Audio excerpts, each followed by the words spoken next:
नमस्कार विद्यार्थी मित्रांनो. आज आपण 10वीच्या मराठीच्या पाठ्यपुस्तकातील चुडीवाला हा पाठ अभ्यासणार आहोत.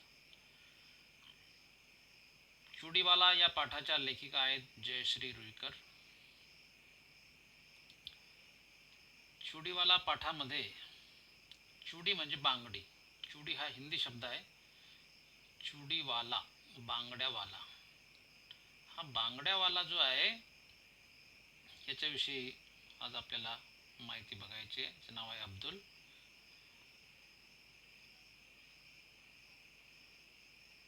पाठ सादरीकरण विठ्ठल जाधव, मराठी विषय शिक्षक, जवाहर नवोदय विद्यालय, शेगाव, जिल्हा बुलढाणा. तर विद्यार्थी मित्रांनो, हे तपोवन जे आहे, जिथे हे कुष्ठरोगी यांचं पुनर्वसन केंद्र होतं, हे कुष्ठरोग्यांची पुनर्वसन केंद्र तपोवन अमरावतीला आहे. आणि या कुष्ठरोग्यांची वसाहत, या वसाहतीचे मालक दाजीसाहेब पटवर्धन यांच्या तपोवनाची ही माहिती आहे. या ठिकाणी असे लोक असायचे ज्यांना समाजाने टाकून दिलेले आहे. कुष्ठरोग म्हणजे महारोग, पूर्वजन्माचं पाप असं समाजामध्ये या रोगाविषयी समज आहे. म्हणून स्वतःचे आईवडील सुद्धा अशा मुलांचा, अशा आईवडिलांचा सांभाळ करत नाहीत. अशांचा सांभाळ दाजीसाहेबांनी या तपोवनामध्ये केला. हे तपोवन अमरावतीला आहे. आता हे आहेत दाजीसाहेब पद्मश्री डॉक्टर शिवाजीराव पटवर्धन, आणि हे आहे त्यांचं तपोवन. ब्रीद आहे. सत्यम शिवम सुंदरम. स्थापना या तपोवनाची 1950 मध्ये झालेली आहे. ठीक आहे. हे हा जो पाठ आहे चुडीवाला, या पाठातले पात्र, प्रमुख पात्र जे आहे ते अब्बाजान म्हणजे अब्दुल, शन्नू अब्दुलची बायको, अनवर अब्दुलचा मुलगा, रघु भैया शेजारचा दुकानवाला, दाजी साहेब आणि तपोवनाचे निर्माते दाजी साहेब. आता बघूया या पाठाचे उद्देश, कशासाठी हा पाठ शिकायचा आहे. विद्यार्थी मित्रांनो, मानव सेवा हीच खरी देश सेवा हा संस्कार आपल्यामध्ये रुजवणे, विद्यार्थ्यांमध्ये रुजवणे, हे मूल्य विद्यार्थ्यांमध्ये रुजवणे की मानवता हा सर्वश्रेष्ठ धर्म आहे आणि मानवाची सेवा हीच खरी देश सेवा आहे, हेही आपण लक्षात घ्यावे. सामाजिक बांधिलकी कशी असते याचा अनुभव विद्यार्थ्यांना देणे. समाजाचे आपण बांधील आहोत, आपण काहीतरी देणे लागतो समाजाचे, आपण समाजाला काहीतरी दिलं पाहिजे, म्हणजे चांगली गोष्ट. ही भावनासुद्धा विद्यार्थ्यांमध्ये रुजवणे हा या पाठाच्या मागचा उद्देश आहे. तिसरा उद्देश आहे दुसऱ्यासाठी जगण्यातला आनंद काही औरच असतो, हाही अनुभव विद्यार्थ्यांना देणे. म्हणजे स्वतःसाठी तर सगळेच जगतात, पण अब्दुल या तपोवनातल्या महिलांना वर्षातून 2 वेळा बांगड्या भरायचे काम करतो की जिथे कुणीही जायला तयार होत नाही, त्या ठिकाणी हा अब्दुल घरचा विरोध पत्करून जातो आणि तिथल्या महिलांच्या चेहऱ्यावरचा आनंद हा त्याला लाख मोलाचा वाटतो. म्हणून म्हणतात की दुसऱ्यासाठी जगण्यातला आनंद काही औरच असतो, हे विद्यार्थ्यांना अनुभव देणे. तपोवन व कुष्ठरोग यांची विद्यार्थ्यांना माहिती देणे. तर तपोवन हे कुठे आहे? अमरावतीला आहे. आणि या ठिकाणी हे एक पुनर्वसन केंद्र आहे. कुष्ठरोग्यांवरती उपचार आणि त्यांची सेवा, त्यांचं राहण्याची व्यवस्था या ठिकाणी केली जाते तपोवनामध्ये. हे अमरावतीला. आणि कुष्ठरोग म्हणजे हा एक विशिष्ट प्रकारच्या विषाणूपासून होतो. अंगावरती चट्टे वगैरे उमटतात हातापायांची बोटं दिवसेंदिवस झडत जातात, त्याच्यातून पाणी निघत असते. परंतु हा रोग जो आहे हा उपचाराने बरा होऊ शकतो, हेही माहिती विद्यार्थ्यांना देणे. विद्यार्थ्यांचे श्रवण, वाचन आणि लेखन कौशल्ये विकसित करणे हा ह्या पाठाच्या मागचा उद्देश आहे. याच्यातले शब्दार्थ तसे बरेच आहे, आपण काही उदाहरणं म्हणून या ठिकाणी घेतलेले आहे. पर्वणी म्हणजे दुर्मिळ संधी, तेजी म्हणजे भरभराट, गलका करणे, गोंगाट करणे. अब्दुल मियाँ जेव्हा जात होता तपोवनामध्ये, तर तिथल्या सगळ्या त्या मुली महिला आजूबाजूला गराडा करायच्या, अब्दुलच्या गलका करायचे, चुडीवाला चुडीवाला माझ्यासाठी अमुक आणले का, ढमुक आणले का, टमुक आणले का. तर असा गलका करणे म्हणजे गोंगाट करणे. हातभार लावणे म्हणजे मदत करणे.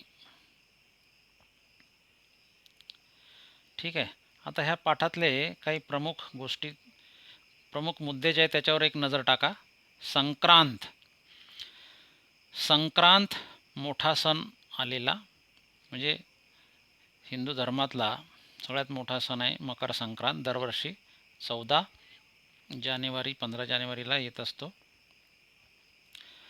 मंगळवारचा दिवस, त्यावेळी देवीच्या दर्शनाला गर्दी, म्हणजे महिला या दर्शनाला जातात, बांगड्याही भरतात. परंतु अब्दुलचे दुकान मात्र बंद असते आणि अब्दुल नेमका त्यावेळेस तपोवनामध्ये गेलेला असतो तिथल्या महिलांना बांगड्या भरायला. रघुभैयाचे दुकान उघडे, त्याचा धंदा तेजीत. रघुभैया हा त्यांचा शेजारी असतो आणि स्वतःचं कुटुंब, स्वतःचा व्यवसाय याच्यावरतीच त्याचं लक्ष केंद्रित झालेलं असतं. तपोवनाकडे प्रस्थान म्हणजे अब्दुल जातो. अब्दुल तपोवनाकडे जाण्यास निघतो. एका हातात बांगड्यांची पेटी तर दुसऱ्या हातात पिशवी. त्यावेळची परिस्थिती. नंतर शन्नूचा क्रोध, अब्दुलच्या परिचयाचाच. शन्नू ही अब्दुलची पत्नी असते आणि ती अब्दुलने केवळ आपल्या परिवाराचाच विचार करावा, आपण आणि आपलं काम एवढंच तिचा उद्देश असतो. तर ती अब्दुलला या तपोवनामध्ये जाण्यासाठी सारखी विरोध करत असते.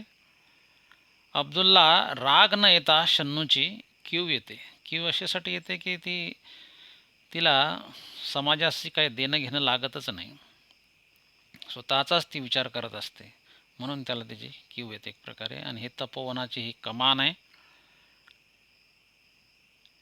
अमरावती इथे तपोवन जे आहे, ह्या तपोवनाची काय आहे ही कमान, ह्याच्यात तसाही शब्दांचा उल्लेख आलेला आहे म्हणून दाखवले तुम्हाला. अब्दुल तपोवनाकडे जाताना बसने जातो, बसने प्रवास करतो. जिल्हाधिकारी कार्यालयाजवळ पाऊण बस रिकामी होते आणि पुढे तपोवनाकडे जाताना फारच कमी प्रवासी त्याच्यामध्ये असतात, कारण तिकडे कोणी जातच नाही. त्या ठिकाणी असतात ते कुष्ठरोगी. तपोवनापर्यंत 5-6 जणच बसमध्ये असतात साधारणतः. तपोवनाची गोलाकार कमान अब्दुलच्या परिचयाची असते. अब्दुल त्या ठिकाणी उतरतो. मुलींचा गलका, चुडीवाला आला चुडीवाला आला म्हणून तपोवनात एकच त्यांचा गोंधळ, आरडाओरडा. स्त्रियांची गर्दी, मुलींची गर्दी बांगड्या भरण्यासाठी. आमच्यासाठी ह्या वस्तू आणल्या का, आमच्यासाठी त्या वस्तू आणल्या का, पावडरचा डबा आणला का, टिकल्या, कंगवा, अशा त्या वस्तू सांगत राहतात आणि विचारतात आणल्या का आणल्या. तो गलका. विविध रंगाच्या, विविध आकाराच्या बांगड्या, त्या महिलांचं ते आकर्षण असतं. वर्षातून 2दा तपोवनला भेटी. अब्दुल त्या ठिकाणी वर्षातून 2 वेळा या महिलांना बांगड्या भरायला जात असतो. अब्दुल वर्षातून 2 वेळा तपोवनाला भेटी द्यायचा. एक संक्रांतीला, मकर संक्रांती 14 जानेवारी किंवा 15 जानेवारीला, आणि ज्येष्ठ पौर्णिमेला.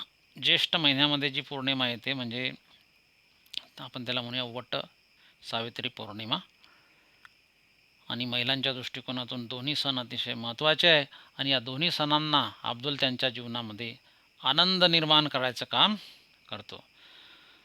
तपोवनातून बोलावणे. अब्दुलची सेवा लक्षात घेता तपोवनाचे जे अध्यक्ष असतात दाजीसाहेब पटवर्धन, हे अब्दुलला तपोवनामध्ये एक दिवस बोलावतात. अब्दुलला तपोवनातून सत्कारासाठी बोलावणे आले आणि हे पत्र रघुभैयाच्या हाती पडतं आणि रघुभैयाच हे सांगायला जातो. पत्र मराठीतून असतं, तर ते रघुभैयाच ते पत्र अब्दुलला वाचून दाखवतो. 2 दिवसांनी अब्दुलचा तपोवनात सत्कार समारंभ ठेवलेला असतो आणि त्या ठिकाणी त्याचा सत्कार समारंभ आयोजित केलेला असतो. गौरवोद्गार त्याच्याविषयी काढले जातात. अध्यक्षांचं भाषण. तपोवनात सत्काराचा कार्यक्रम प्रारंभ. अध्यक्ष दाजीसाहेब होते. भाषणातून अब्दुलची खूप प्रशंसा केली जाते. अब्दुलचा पुष्पगुच्छ देऊन सत्कार होतो आणि त्याच वेळेस गगनभेदी प्रचंड अशा टाळ्यांचा कडकडाट त्या ठिकाणी पाहायला मिळतो. नंतर कार्यक्रम संपला की तो घराकडे वळतो. कार्यक्रम संपल्यावर अब्दुल घरी परततो. दाजीसाहेब त्याची खास गाडीने पोहोचवण्याची व्यवस्था करतात, अमरावतीला जाणाऱ्या ज्या कार असतात त्याच्यामध्ये. परंतु अब्दुलला अब्दुलची भावना त्याच्या मनामध्ये निर्माण होते. त्याला असं वाटतं की या ठिकाणी आता ही शन्नू पाहिजे होती, तिनेही पाहिला असता हा कार्यक्रम. परंतु अपराधीपणाची भावना अशी की अनवरला पाहिजे तशा सुविधा हा अब्दुल देऊ शकत नाही आणि शन्नूच्या मनासारखं काही त्याला करता येत नाही. अनवरची तो विचारपूस करतो. शन्नूचे मध्ये मध्ये त्याला टोचून बोलणे सुरूच असते. आता नंतर काय होतं की हे तपोवनच बंद होतं. त्याचाही त्याला धसका बसतो अब्दुलला, कारण इतके दिवस त्यानेही सेवा केलेली असते. निरपेक्षपणे कुठल्याही फळाची अपेक्षा न करता तो त्या ठिकाणी सेवा देत असतो. म्हणून म्हणजे हे तपोवनच ह्या दाजीसाहेबांच्या हातून जाणार असतं, म्हणून त्याची नाराजी असते. आणि अब्दुलचे मन विलक्षण हळवे झालेले असते. जीवनेच्छा एकाएकी नष्ट झाल्यागत त्याला वाटत असतं. म्हणजे जीवनावरची इच्छाच त्याची उडून जाते. डोळे पाणावलेले, त्याचे डोळेही पाणावतात. म्हणजे त्याला रडवेली परिस्थिती त्याची निर्माण होत असते. त्याच्यानंतर ही मूल्यमापनासाठी काही 2-3 मुद्दे आहे. गुणविशेष सांगा. दाजीसाहेबांचे कोणकोणते गुणविशेष होते ते, आणि शन्नूची स्वभाव वैशिष्ट्ये. नंतर गृहपाठ आहे.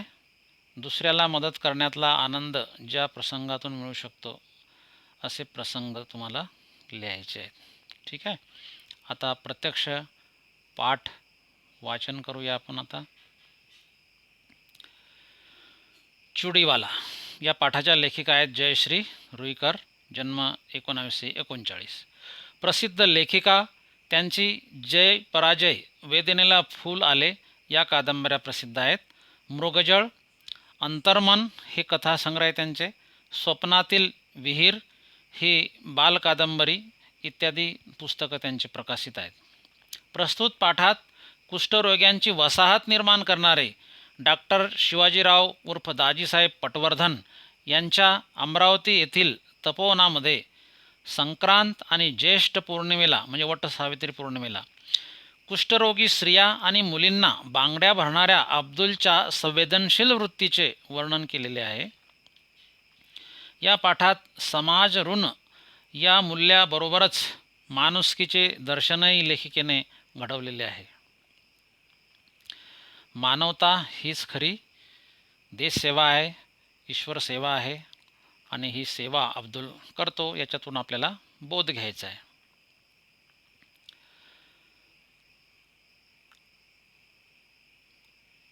अब्बाजान आज मत जाओ न तपोवन को. अब्बाजान म्हणजे अब्दुल्ला, म्हणजे वडिलांना उद्देशून म्हणतात हिंदीमध्ये अब्बाजान. क्यों बेटे. जाने दे अनवर, काही बोलून फायदा आहे का. आजचा दिवस म्हणजे तर त्यांच्यासाठी पर्वणी उत्सव आनंदाचा क्षण. एवढं काय आहे त्या तपोवनात कोण जाणे. अब्दुलची बायको शन्नू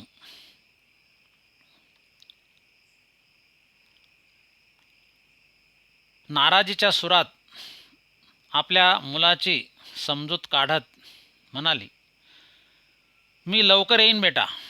आपल्या वडिलांचे हे बोलणे ऐकून अनवर खेळायला निघून गेला. आज संक्रांत म्हणजे मकर संक्रांती, त्यात मंगळवार. कितीतरी बायका बांगड्या भरायला आणि देवीच्या दर्शनाला येतील आणि आपलं दुकान बंद. रघुभैयाचा धंदा तेजीत चालणार. आज आणि उद्या लगेच नवीन वस्तू येईल रघुभैयाच्या घरात आणि तुम्ही जाऊन बसा त्या तपोवनात. म्हणजे हा शन्नूचा अब्दुलला विरोध असतो एक प्रकारचा तपोवनामध्ये जाण्यासाठी. शन्नू चुप बैठ अभी. एका हातात बांगड्यांची पेटी आणि एका हातात पिशवी घेऊन अब्दुलने पायात चपला सरकवल्या. हे बघा, रस्त्याने कोणी भेटलं तर सांगू नका तपोवनात जातो म्हणून. धंद्यावर परिणाम होतो त्याचा, समजलं. अब्दुलने एक वार तिच्याकडे पाहिले.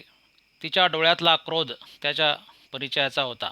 क्रोध, गुस्सा, राग. पण तिच्याकडे बघून आज त्याला तिचा राग आला नाही, तर कीव आली. कीव म्हणजे दया. याच्यासाठी आली की तिला समाजसेवेबद्दल काहीही आवड नव्हती, म्हणून एक प्रकारची या अब्दुलला तिची दया येते. अब्दुल बस स्टॉपवर आला. अनेक ठिकाणी उसवलेल्या स्वेटरमधून थंडी चांगलीच जाणवत होती. बस आली. बांगड्यांची पेटी आणि पिशवी सांभाळत अब्दुल बसमध्ये चढला. अगदी खिडकीजवळ बसला. पेटी अलगद उचलून त्याने आपल्या मांडीवर ठेवली. गर्दीत कोणाचा धक्का लागला तर म्हणजे त्या फुटू बी शकतात बांगड्या. लाल, हिरव्या, निळ्या, रंगीबेरंगी बांगड्यांकडे मोठ्या कौतुकाने त्याने बघितले. आश्चर्याने बघितले. बस सुरू होताच थंडगार वाऱ्याचा झोत अधिकच त्रासदायक वाटू लागला. अब्दुलने मफलर कानाला घट्ट लपेटून घेतला. जिल्हाधिकारी कचेरीजवळ पाहून बस रिकामी झाली.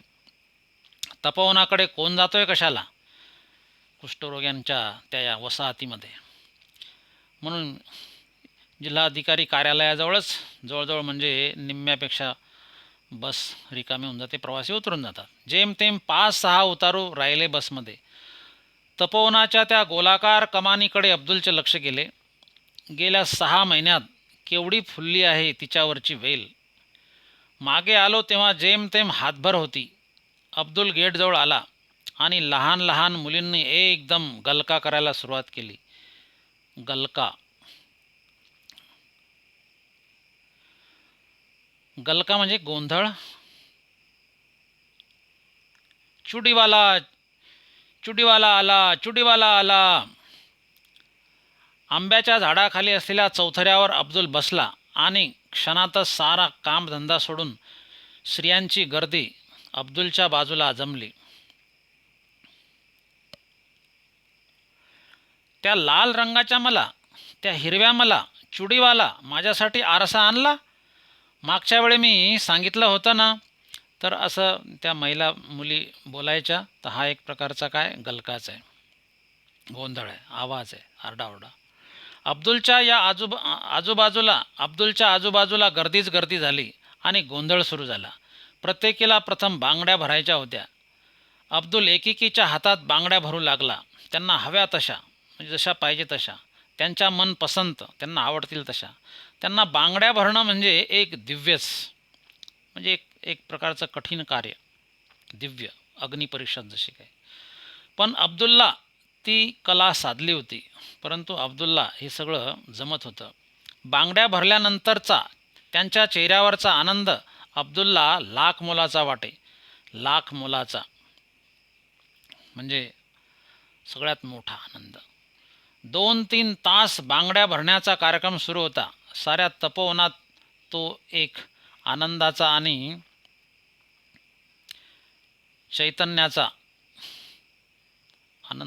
चैतन्याचा दिवस. आवाज, गडबड, गोंधळ, चेहऱ्यावरचा आनंद आणि हे सारे वातावरण निर्माण करणारा चुडीवाला म्हणजे तपोवनातील स्त्रियांना, मुलींना अगदी देवदूतासारखा वाटे. देवदूतासारखा म्हणजे देवाचा जणू काय तो एखादी देवदूतच आहे असं वाटणे. देवाने पाठवलेला तो एक प्रतिनिधीच आहे असं वाटे. वर्षातून दोनदा संक्रांतीला आणि ज्येष्ठ पौर्णिमेला म्हणजेच वटसावित्री पौर्णिमेला तपोवनातील स्त्रिया चुडीवाल्याची आतुरतेने वाट पाहत आणि अब्दुल्लाही तो आनंद बघून विलक्षण समाधान लाभे. विलक्षण अतिशय मोठ्या प्रमाणामध्ये समाधान लाभत असे. असेच काही दिवस गेले. एक दिवस रघुभैया आला. त्याच्या हाती पोस्टमनने दिलेलं पत्र होतं. आता अब्दुलने जे सेवा दिली होती तपोवनाला, निपक्षपातीपणे, निरपेक्षपणे, कुठल्याही फळाची अपेक्षा न धरता अब्दुलने जी सेवा दिली होती त्या सेवेबद्दल आता अब्दुल्ला तपोवनामध्ये बोलावण्यात आलं. त्याचा सत्कार त्या ठिकाणी होणार आहे. अब्दुल मियाँ, तपोवन से चिट्ठी आई है आपको, असं रघुभैयाने सांगितलं. दिखाव दिखाव म्हणजे दाखव दाखव. अरे पण चिठ्ठी मराठीतून आहे, मग वाचून दाखव ना तूच. रघुभैयाने चिठ्ठी मोठ्याने वाचली.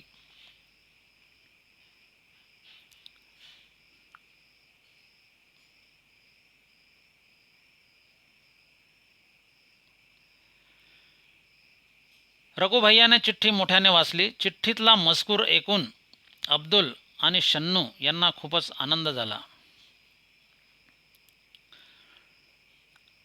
तपोवनात होणाऱ्या संमेलनाच्या प्रसंगी अब्दुलचा खास सत्कार होणार होता आणि त्यासाठी पत्र पाठवून दाजीसाहेबांनी त्याला निमंत्रण दिले होते, म्हणजे बोलावले. 2 दिवसांनी सत्कार समारंभ होता. कधीही लाभणार नाही असे सत्काराचे भाग्य त्याच्या वाट्याला आले होते. पत्र आल्यापासून तो त्याच आनंदात होता. पुन्हा पुन्हा तो स्वतःला विचारत होता, सत्कार करण्या एवढे मी काय केले आहे तपोवनासाठी. अब्दुल तपोवनात आला तेव्हा कार्यक्रम सुरू झाला होता. स्टेजच्या समोर, स्टेज म्हणजे व्यासपीठ, बाजूला मांडलेल्या खुर्च्यांवर काही निमंत्रित पाहुणे मंडळी बसली होती. अब्दुलला त्यांच्याबरोबर बसायला संकोच वाटला. कसं बसायचं बा एवढ्या मोठ्या मोठ्या लोकांमध्ये आपण, असं त्याला कमीपणाचं वाटलं. तो तसाच उभा राहिला. तेवढ्यात खुद्द दाजीसाहेबांनीच त्याला बोलावून जवळच्या खुर्चीवर बसायला लावले. सत्कार समारंभाच्या कार्यक्रमाला सुरुवात झाली. सुरुवातीचे अध्यक्षांचे स्वागत वगैरे औपचारिक झाल्यावर दाजीसाहेबांनी बोलायला सुरुवात केली. अब्दुल बघतच राहिला. 84 वर्षाच्या वृद्धाचा ताठरपणा, उंच सडसडीत देहयष्टी, तेजपुंज चेहरा, गौरवर्ण, पांढरे स्वच्छ धोतर, त्यावर बंद गळ्याचा कोट आणि डोक्याला केशरी फेटा, म्हणजे असं त्यांचं बाह्यवर्णन केलेलं आहे. पुन्हा एकदा त्याच्यावर नजर टाकूया आपण जरासं. 84 वर्षाचा वृद्ध, या वृद्धाचा हा ताठरपणा, उंच सडसडीत देहयष्टी, देहयष्टी शरीर, तेजपुंज चेहरा म्हणजे अतिशय तेजस्वी असा चेहरा या दाजीसाहेबांचा, गौरवर्ण म्हणजे गोरा रंग, पांढरे स्वच्छ धोतर, आणि त्यांनी पांढरे स्वच्छ धोतर नेसलेले होते, त्यावर बंद गळ्याचा कोट आणि डोक्याला केशरी फेटा. या वयातही आवाजातला खणखणीतपणा आणि बोलण्यातली ऐट म्हणजे रुबाब, याला समानार्थी शब्द आहे रुबाब. यामुळे अब्दुल भारावून बघत राहिला. दाजीसाहेब बोलत होते. काय बोलत होते दाजीसाहेब? आता अतिशय महत्त्वाचं आहे दाजीसाहेबांचं हे भाषण, जे अब्दुलविषयी गौरवोद्गार आहेत. रामानं सेतूबंधन केलं, पण त्यासाठी अनेकांचा हातभार लागला. सेतूबंधन, समुद्रावरती सेतू बांधणे, पूल बांधणे. त्याच्यामध्ये अनेक वानर सेनेचं योगदान आहे, खारीचं योगदान आहे. अगदी लहानशी खारुताई म्हणतात तुम्ही तिला, असा चुणचुणीत प्राणी छोटासा, पण तिनंसुद्धा आपल्या शक्तीप्रमाणे सेतुबंधनाला मदत केली. तशीच मदत या तपोवनासाठी देणाऱ्या काही व्यक्ती आम्हाला सुदैवाने लाभल्या आहेत.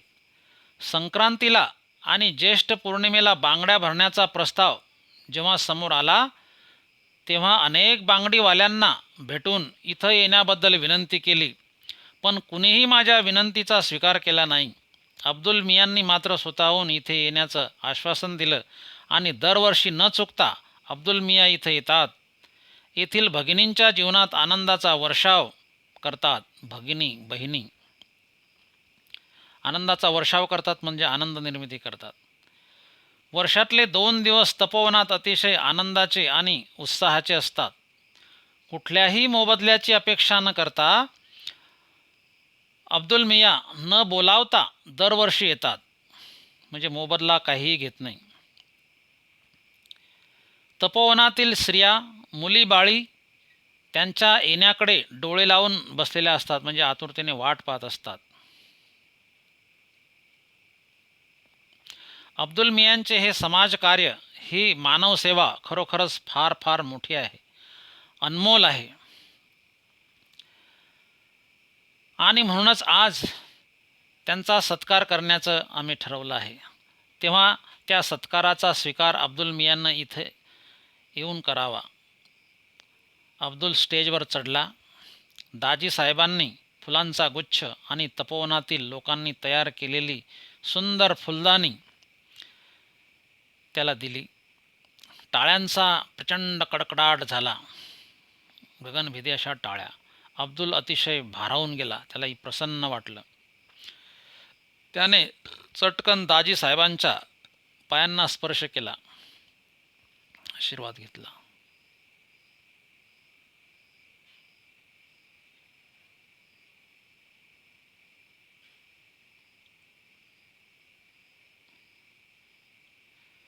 बराच उशीर झाला होता. अमरावतीहून आलेली निमंत्रित मंडळी मोटारीतून जाणार होती. दाजी साहेबांनी अब्दुलला त्यात बसवले. मोटार धावत होती. अब्दुल विचार करत होता, आज शन्नूला आणायला हवे होते. तिचा गुस्सा तरी कमी झाला असता. गुस्सा म्हणजे राग. आकाशात अष्टमीचा चंद्र हसत होता. आकाश मेघरहित निळ्या नितळाईने नटले होते. वातावरण अंतर्बाह्य प्रसन्न वाटत होते. अंबादेवीच्या चौकात मोटार थांबली. अब्दुल खाली उतरला, घरी आला. अब्दुल येताच शन्नू उठली. थाळीत चपाती आणि वांग्याची भाजी घेऊन तिने थाळी अब्दुलसमोर ठेवली. अब्दुल एखाद्या अपराध्यासारखा मान खाली घालून जेवू लागला.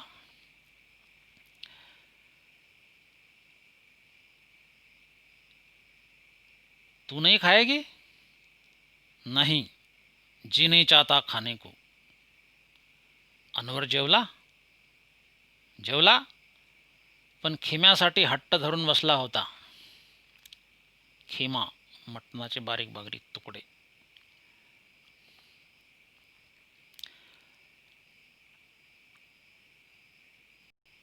अब्दुलच्या हातातला घास हातातच राहिला. एकाएकी जेवणावरची इच्छाच मरून गेली. तोंडात घास घोळू लागला. कितीदा सांगितलं हा धंदा सोडून दुसरा धंदा सुरू करा, पण शन्नूचे पुढचे बोलणे अब्दुलने ऐकलेच नाही. तो चटकन उठला, हात धुवून अनवरच्या शेजारी येऊन पडला. शन्नूचे बोलणे, त्यातला शब्दनशब्द त्याला पाठ होता. कितीदा तरी तेच ते बोलून झाले होते. नवीन धंदा, भांडवल नको? कुठून आणणार? तो थोडासा जोराने पण शन्नूला ऐकायला जाईल अशा आवाजात बोलला. पण भांडवलापेक्षाही त्याला अब्बाजानपासून चालत आलेला हा बांगड्यांचा धंदा सोडवत नव्हता.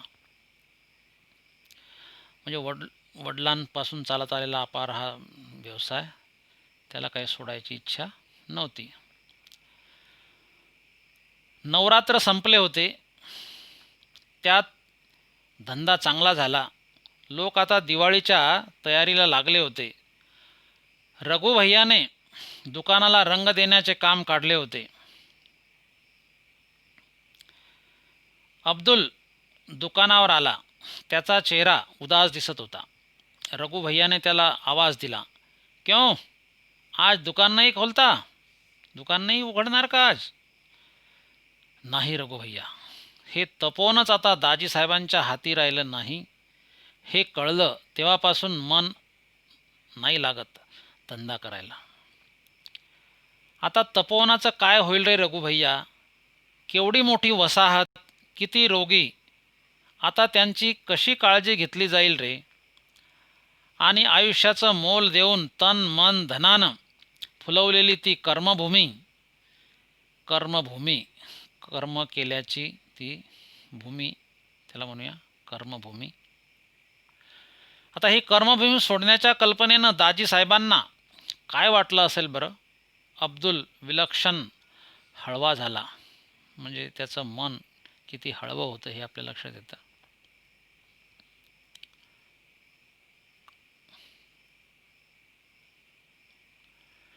देवळातल्या पहारेकऱ्याने 2चे टोल दिले. शन्नू घोरत होती. अनवर गाढ झोपला होता. अब्दुल उठला. अगदी हलकेच कोपऱ्यात बांगड्यांच्या पेटीवर ठेवलेल्या पिशवीवरील एक एक वस्तू बाहेर काढू लागला. पावडरचा डबा, रुमाल, रिबिनी, पिना, सोनेरी बांगड्या, साध्या बांगड्या, नायलांच्या बांगड्या. संक्रांतीला हे सारे तपोवनात तो नेणार होता. तिथे चुडीवाला म्हणून स्त्रिया मुलीबाळी धावत धावत त्याच्याजवळ जमणार होत्या. काही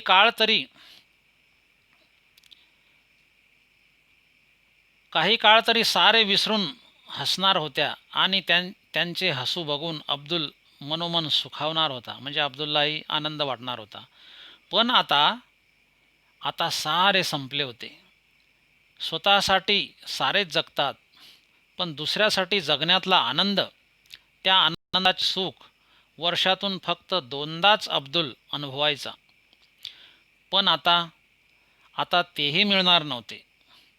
एखाद्या वस्त्राचा एकाएकी रंग, एखाद्या कपड्याचा रंग एकाएकी उडून जावा, तशी त्याची जीवनेच्छाच एकाएकी उडून गेली. जीवनेच्छा म्हणजे जीवन जगायची इच्छा म्हणूया आपण त्याला, जीवनेच्छा.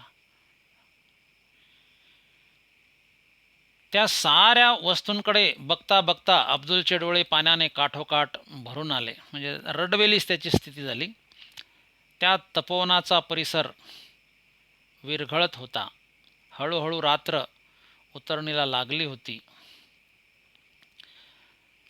अशा प्रकारे या 2 व्यक्तींच्या कार्याची एक थोडीशी ओळख या पाठातून आपल्याला झाली.